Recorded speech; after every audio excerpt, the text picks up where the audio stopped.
नमस्कार दोस्तों, मैं वैभव राज आपका स्वागत करता हूं तक्षशिला ट्यूटोरियल के ऑनलाइन चैनल पे।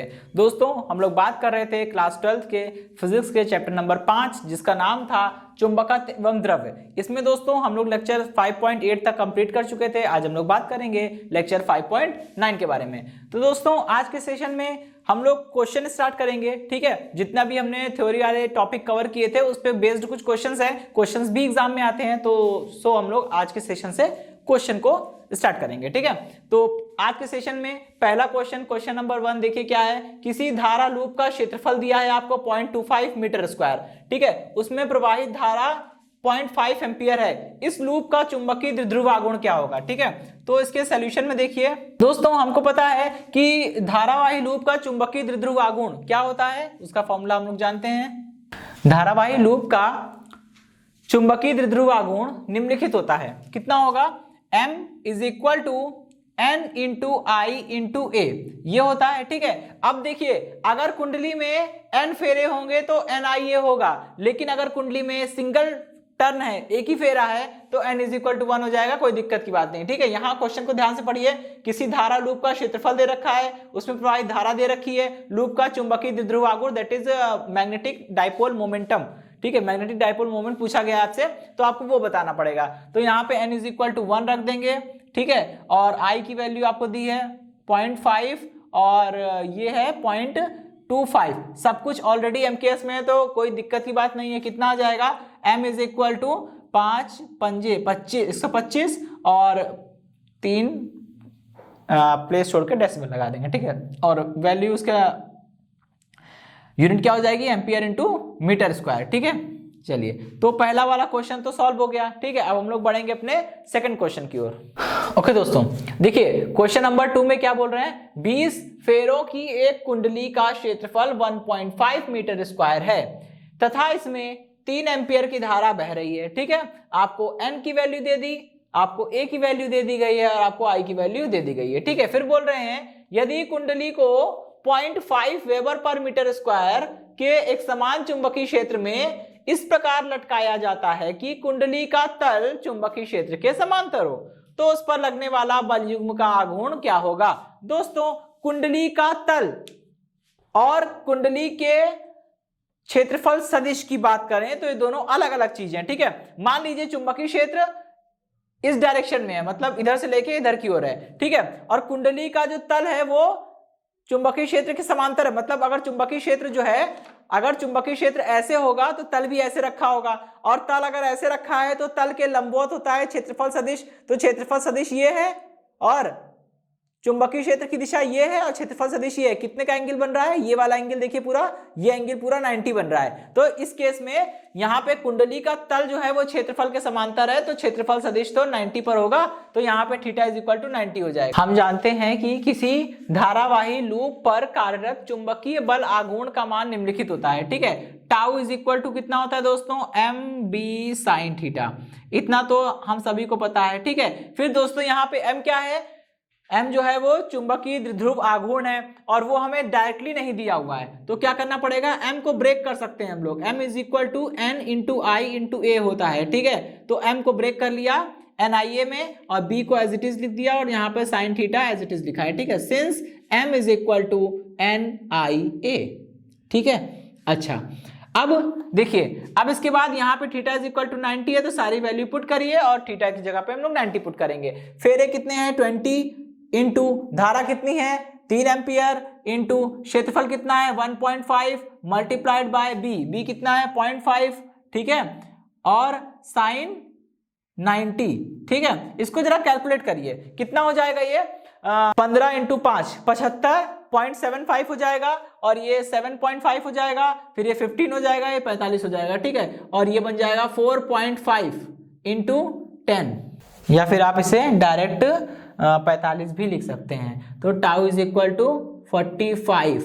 ठीक है, और इसमें ये सेंटीमीटर स्क्वायर है। ठीक है, ध्यान रखिएगा इसका, ये सेंटीमीटर स्क्वायर है, और जब ये सेंटीमीटर स्क्वायर होगा तो यहाँ पे हमें थोड़ा सा चेंज करना पड़ेगा। ठीक है, क्षेत्रफल तो 1.5, देखिए 1.5 सेंटीमीटर स्क्वायर को अगर आप चेंज करें मीटर में तो कितना आएगा? 1.5 को एज इट इज लिखेंगे सेंटीमीटर। 1 सेंटीमीटर में भाई कितने मीटर होते हैं? 10 की पावर -2 मीटर होते हैं, तो यहाँ पे लिखेंगे 10 की पावर -2 और इसका करेंगे होल स्क्वायर, ठीक है, तभी आ जाएगा मीटर स्क्वायर में, ठीक। तो यानी कि यहाँ पे इसके साथ 10 की पावर -2 का होल स्क्वायर भी हमें लिखना पड़ेगा, इनटू अब यहाँ पे b है 0.5 मल्टीप्लाइड बाय साइन 90। अब यहाँ पुट करिए जरा सारी वैल्यूज, कितना हो जाएगा ये 0.75, फिर ये हो जाएगा 7.5, 15 और ये 45 और ये हो जाएगा 4.5। यहाँ से एक पावर निकलेगी और इसको न्यूट्रलाइज कर देगी, ये हो जाएगा 4.5 इंटू 10 की पावर -3 और मात्रा क्या हो जाएगा न्यूटन इंटू मीटर, ठीक है।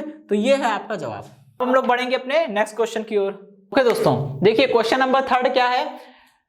5 सेंटीमीटर स्क्वायर क्षेत्रफल वाली एक कुंडली 1.5 newton upon ampere into metre के एक समान चुंबकीय क्षेत्र में रखी है, ठीक है। कुंडली में फेरों की संख्या 100 है। यदि कुंडली में 0.2 एम्पियर की धारा प्रवाहित की जाए तो ज्ञात कीजिए। आपको फर्स्ट नंबर पे ज्ञात करना है चुंबकीय द्विध्रुव आघूर्ण और सेकंड नंबर पे ज्ञात करना है अधिकतम बल आघूर्ण, ठीक है। तो आइए फर्स्ट वाले पोर्शन को हम लोग पहले सॉल्व करेंगे। भाई हमें पता है कि बल आघूर्ण का मान कितना होता है चुंबकीय द्विध्रुव, फर्स्ट में हमको चुंबकीय द्विध्रुव आघूर्ण निकालना है। तो चुंबकीय द्विध्रुव आघूर्ण यानी M इज इक्वल टू कितना होता है N into I into A। बस हमें यही तो सॉल्व करना है, तो सॉल्व करिए। कितना हो जाएगा, N की वैल्यू दी है आपको 100, ठीक है।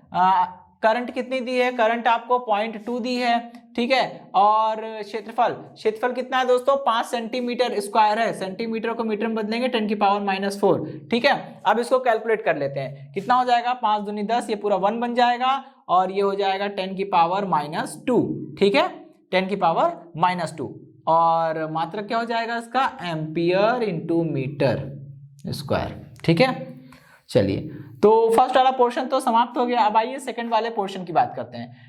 देखिए सेकंड वाले पोर्शन में अधिकतम बल आघूर्ण, सबसे पहले तो हम लोग निकालेंगे कि टाउ किसी भी वाह्य चुंबकीय क्षेत्र में स्थित धारावाही पाश या धारावाही लूप पर लगने वाला चुंबकीय बल आघूर्ण टाउ का मान कितना होता है mb sin थीटा, ठीक है। लेकिन अगर हम बात करेंगे अधिकतम बल आघूर्ण की तो क्या, अब जरा इसको ध्यान से देखिए। एक बार अगर आपने कुंडली बना ली और उसमें धारा प्रवाहित कर दी तो m का मान तो नहीं बदलेगा, क्यों? क्योंकि m का मान जो निर्भर करता है NIA पर निर्भर करता है। आपने एक बार कुंडली बना दी है तो क्या आप उसमें धारा को बदल सकते हैं? नहीं। क्या आप उसमें फेरों की संख्या को घटा बढ़ा सकते हैं? बिल्कुल नहीं। क्या आप कुंडली के क्षेत्रफल को परिवर्तित कर सकते हैं? बिल्कुल नहीं। जब आप n को चेंज नहीं कर सकते हो, I को चेंज नहीं कर सकते हो, A को चेंज नहीं कर सकते हो, तो M भी चेंज नहीं होगा। और B क्या होता है दोस्तों, B वो वाह्य चुंबकीय क्षेत्र होता है जिसमें हमने कुंडली को रखा है। जब आप उसे भी चेंज नहीं कर सकते हो तो ना तो M चेंज होगा ना B चेंज होगा। अब केवल और केवल टाउ का मान निर्भर करेगा साइन थीटा पे। जब साइन थीटा अधिकतम होगा तो टाउ अधिकतम होगा और हम सभी जानते हैं साइन थीटा अधिकतम कहां पे होता है 90 पे, ठीक है। तो यहां पे रख देंगे थीटा इज इक्वल टू 90 और थीटा इज इक्वल टू 90 रखिए, ये बन जाएगा टाउ मैक्स। टाउ मैक्स मतलब अधिकतम चुंबकीय बल आघूर्ण, ठीक है। M की वैल्यू MB और यहाँ पे हो जाएगा साइन 90, साइन 91 हो जाएगा, कोई बात नहीं। M की वैल्यू कितनी है 10 की पावर -2 मल्टीप्लाइड बाय 1.5, ये कितना हो जाएगा, ये हो जाएगा tau max is equal to 1.5 into 10 raise to the power -2। ये क्या हो जाएगा M न्यूटन इंटू मीटर, ठीक है, न्यूटन इंटू मीटर, कोई बात नहीं, चलिए ठीक है। तो ये तो है क्वेश्चन नंबर 3। अब हम लोग बात करेंगे क्वेश्चन नंबर 4 के बारे में। ओके दोस्तों, देखिए नेक्स्ट क्वेश्चन में क्या बोल रहे हैं, एक छोटे क्षण चुंबक का द्विध्रुव आघूर्ण 4 एम्पियर इंटू मीटर स्क्वायर है। चुंबक के केंद्र से उसकी अक्ष पर 5 सेंटीमीटर की दूरी पर स्थित किसी बिंदु पर चुंबकीय क्षेत्र ज्ञात कीजिए, ठीक है। मतलब यहाँ पे उसकी अक्ष पर चुंबकीय क्षेत्र निकालना है, मतलब अक्षीय स्थिति वाला फॉर्मूला हम लोग अप्लाई करेंगे, ठीक है। चुंबकीय द्विध्रुव के कारण अक्षीय स्थिति पर चुंबकीय क्षेत्र, अक्षीय स्थिति पर चुंबकीय क्षेत्र कितना होगा, ये हो जाएगा B is equal to mu naught upon में 4 पाई, ये हो जाएगा 2M अपॉन में आर क्यूब, ये फॉर्मूला होता है अक्षीय स्थिति के लिए। ठीक है, तो अक्षीय स्थिति पर ये 5 सेंटीमीटर की दूरी पर क्षेत्र निकालना है। सारी वैल्यू पुट कर दीजिए। म्यू नॉट अपॉन 4 पाई की वैल्यू 10⁻⁻7 होती है, बताइए आपको। ठीक है, 2 और m की वैल्यू कितनी है 4 एम्पियर इंटू मीटर स्क्वायर, तो 2 मल्टीप्लाइड बाय 4 हो गया। ठीक है, डिवाइडेड बाय r कितना है 5 सेंटीमीटर, सेंटीमीटर को मीटर में लिखिए 5 इंटू 10⁻⁻2 और इसका कर देंगे क्यूब। ठीक है, अब इसको कैलकुलेशन बची है केवल इसकी। ठीक है, कैलकुलेट करना है इसको, कितना हो जाएगा b इज इक्वल टू, यहां पे देखिए 4 2 8, ठीक है, और अपॉन में कितना आ जाएगा 125 और मल्टीप्लाइड बाय यहाँ पावर 3 निकलेगी और यहाँ पावर -7 है, ऊपर +6, ये 10 की पावर -1 हो जाएगी। ठीक है, आप इसको कैलकुलेट करेंगे तो ये आपका जो आंसर है, ओके दोस्तों, इसको कैलकुलेट करने पे कितना आएगा 6.4 इंटू 10⁻³ टेस्ला। ठीक है, अब आइए इसका सेकंड वाला पार्ट देखते हैं, क्योंकि इस क्वेश्चन में आपसे 2 पार्ट पूछे गए एक्चुअली। ठीक है, अब देखिए इसमें बोल रहे हैं यदि इस चुंबक की निरक्षीय रेखा, मतलब अब निरक्षीय स्थिति की बात हो रही है। ठीक है, पहले अक्षीय स्थिति की बात हुई थी तो उसके वाला फॉर्मूला लगाया था, अब निरक्षीय स्थिति की बात हो रही है। यदि इस चुंबक की निरक्षीय रेखा पर स्थित किसी बिंदु पर चुंबकीय क्षेत्र 0.05 वेबर पर मीटर स्क्वायर हो तो उस बिंदु की चुंबक से दूरी क्या है। ठीक है, तो चुंबकीय द्विध्रुव के कारण निरक्षीय स्थिति पर चुंबकीय क्षेत्र कितना हो जाएगा निरक्षीय स्थिति पर, B is equal to mu naught upon में 4 pi multiplied by m upon में r क्यूब। ठीक है, यहां से r क्यूब की वैल्यू निकालिए क्योंकि आपसे दूरी पूछ रहा है। ठीक है, तो क्या करेंगे mu naught upon 4 pi multiplied by m upon b, यहां सारी वैल्यू रख के कैलकुलेट कर लीजिए। म्यू नॉट अपॉन 4 पाई की वैल्यू 10⁻⁻7, ठीक है, और m की वैल्यू कितनी दी हुई है आपको, m की वैल्यू है 4, ठीक है, डिवाइडेड बाय 0.05। आप इसे कैलकुलेट करेंगे तो कितना आएगा, r इज इक्वल टू ये हो जाएगा 8 इंटू 10⁻⁻6, ठीक है, r क्यूब। यहां से r की वैल्यू निकालेंगे तो आएगा 2 इंटू 10⁻⁻2 और ये मीटर में आया होगा। ऑब्वियस सी बात है, जब सारे कैलकुलेशन हमने MKS में करी है तो दूरी का मात्रक भी MKS में ही लौट कर आएगा, यानी ये मीटर होगा।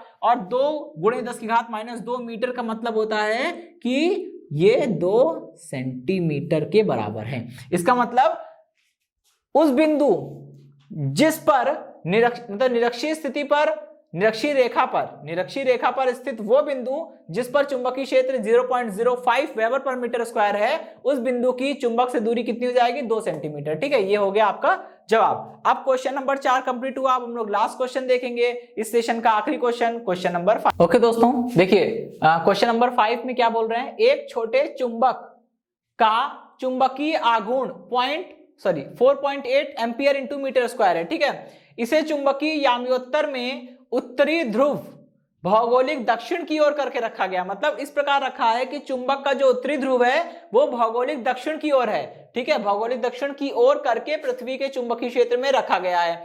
उदासीन बिंदु चुंबक के केंद्र से 30 सेंटीमीटर की दूरी पर मिल रहा है, तो पृथ्वी के चुंबकीय क्षेत्र के 36 घटक की गणना करनी है। देखिए दोस्तों, जब भी हम लोग पृथ्वी के चुंबकीय क्षेत्र में, यहाँ पे हम लोग इस समय खड़े हैं तो हम लोग पृथ्वी के ऊपर खड़े हैं, ठीक है, आप भी पृथ्वी के ऊपर ही हैं, तो पृथ्वी के चुंबकीय क्षेत्र में हम और आप भी हैं। ठीक है, अगर मान लीजिए हमने कोई क्षण चुंबक रखा है, इस क्षण चुंबक के कारण किसी बिंदु पर, किसी बाहरी बिंदु पर हमें चुंबकीय क्षेत्र निकालना है, तो जो चुंबकीय क्षेत्र आएगा वो क्षण चुंबक या दंड चुंबक के कारण चुंबकीय क्षेत्र और पृथ्वी के चुंबकीय क्षेत्र दोनों के परिणामी के बराबर आएगा। ठीक है, ध्यान रखिएगा, क्योंकि जहां पे आप चुंबकीय क्षेत्र को माप रहे हैं वहां पे पृथ्वी भी तो अपना चुंबकीय क्षेत्र लगाएगी और आपका चुंबक भी चुंबकीय क्षेत्र लगाएगा, तो दोनों चुंबकीय क्षेत्रों का जो परिणामी आएगा वो आपको दिखाई देगा। ठीक है, तो उदासीन बिंदु एक ऐसा बिंदु होता है जिस पर पृथ्वी का चुंबकीय क्षेत्र चुंबक के चुंबकीय क्षेत्र से कैंसिल हो जाता है और उस पॉइंट पे कोई चुंबकीय क्षेत्र नहीं मिलता, 0, B की वैल्यू 0 आती है। ठीक है, तो यहां पे हम उसी की बात कर रहे हैं। अब दोस्तों एक चीज अपने दिमाग में बैठा लीजिए, अगर चुंबक के उत्तरी ध्रुव को पृथ्वी के दक्षिणी के सामने रखा जाता है, मतलब अपोजिट टाइप के मिलाए जाते हैं, जैसे पृथ्वी का दक्षिणी ध्रुव चुंबक के उत्तरी ध्रुव की तरफ है, या उल्टा पृथ्वी का उत्तरी ध्रुव चुंबक के दक्षिणी ध्रुव की ओर है, मतलब दोनों अगर अपोजिट टाइप के पोल फेस करेंगे तो हमेशा अक्षीय स्थिति में उदासीन बिंदु मिलेगा। ठीक है, सेकंड पॉइंट, अगर मान लीजिए चुंबक का और पृथ्वी का दोनों का सेम टाइप मिल जाए, ठीक है, अपोजिट टाइप ना मिलके सेम टाइप मिल जाए, तो हमेशा निरक्षीय स्थिति में आपको उदासीन बिंदु मिलेगा। यहां पे क्या हो रहा है, यहां पे देखिए उत्तरी ध्रुव को भौगोलिक दक्षिण की ओर रख रहे हैं, ठीक है। जब आप उत्तरी ध्रुव को भौगोलिक दक्षिण की ओर रख रहे हैं, मतलब अपोजिट टाइप के जो पोल है वो फेस कर रहे हैं। जब भी अपोजिट टाइप के पोल यानी कि अनलाइक पोल फेस करेंगे तो हमेशा अक्षीय स्थिति पर आपको उदासीन बिंदु मिलेगा, ठीक है, ठीक है। अक्षीय स्थिति में उदासीन बिंदु के लिए, अक्षीय स्थिति में उदासीन बिंदु के लिए क्या हो जाएगा, ये हो जाएगा म्यू नॉट अपॉन में 4 pi multiplied by 2m upon में r cube is equal to h, यानी पृथ्वी के चुंबकीय क्षेत्र का 36 घटक, ठीक है। चलिए, और आपको यही तो निकालना है, पृथ्वी के चुंबकीय क्षेत्र का 36 घटक की गणना करनी है, ठीक है। तो आपको h की वैल्यू निकालनी है। खैर चलिए, h इज इक्वल टू कितना हो जाएगा, म्यू नॉट अपॉन 4 पाई की value 10⁻⁻⁷ multiplied by 2 into m की वैल्यू कितनी है 4.8 डिवाइडेड बाय r कितना है 30 सेंटीमीटर। दोस्तों यहाँ पे r की वैल्यू आपको 30 सेंटीमीटर दे रखी है। 30 सेंटीमीटर का मतलब होता है 3 इंटू 10⁻⁻1 मीटर। आप यहाँ पे पुट कर दीजिए 3 इंटू 10⁻⁻1 मीटर, और यहाँ क्यूब है, क्यूब लगाएंगे। सारी वैल्यू एमकेएस में रखना बहुत जरूरी है, तभी एच की वैल्यू भी आपको एमकेएस में मिलेगी, अदरवाइज आपको फर्दर चेंज करना पड़ेगा, ठीक है। और रिजल्ट भी गलत आ सकता है। खैर, इसको कैलकुलेट करने पे कितना आएगा, H is equal to 3.55 into 10⁻⁻5, ठीक है, वेबर पर मीटर स्क्वायर। ओके दोस्तों, तो इसी के साथ ये सेशन समाप्त होता है। आज के सेशन से जुड़े नोट्स प्राप्त करने के लिए डिस्क्रिप्शन में दिए गए लिंक पर जाके क्लिक कीजिए। ओके दोस्तों, आज के सेशन में इतना ही, मिलता हूं नेक्स्ट सेशन में। धन्यवाद।